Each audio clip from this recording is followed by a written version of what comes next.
Assalamualaikum warahmatullahi wabarakatuh. Perkenalkan, nama saya Nazul Amin, mahasiswa IAIN Batu Sangkar, jurusan Psikologi Islam, asal dari Pasaman Barat, akan meneliti situs peninggalan sejarah sebagai tugas mata kuliah dari Sejarah Peradaban Islam yang diampu oleh Ibu Dr. Hajianti Mulia Roza, SSMA. Masjid Nurul Yakin Air Bangis, atau dikenal dengan masjid tertua di Pasaman Barat. Sebagai salah satu masjid yang tertua di Indonesia,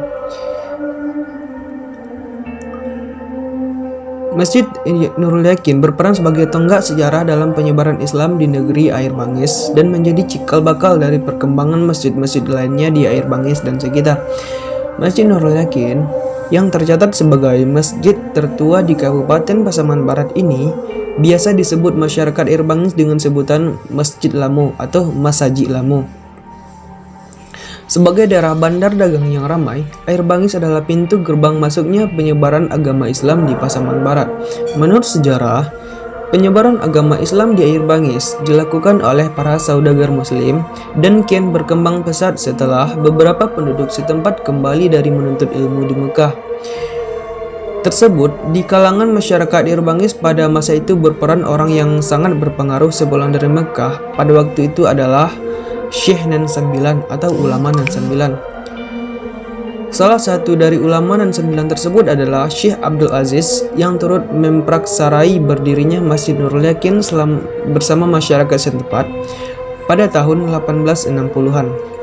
Masjid Nurul Yakin pada awalnya berupa bangunan berukuran 11 x 25 meter dengan dinding terbuat dari papan dan atap terbuat dari ijuk. Pada saat itu, di dalamnya telah terdapat sebuah mimbar yang terbuat dari kayu. Seiring dengan perkembangan jumlah penduduk, masyarakat Air Bangis memutuskan untuk membangun masjid yang baru, tidak begitu jauh dari Masjid Nurul Yakin yang dikenal sebagai Masjid Raya Air Bangis.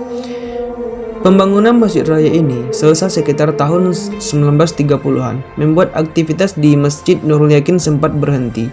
Dikarenakan mimbar yang berada di dalam Masjid Nurul Yakin dipindahkan ke Masjid Raya Air Bangis.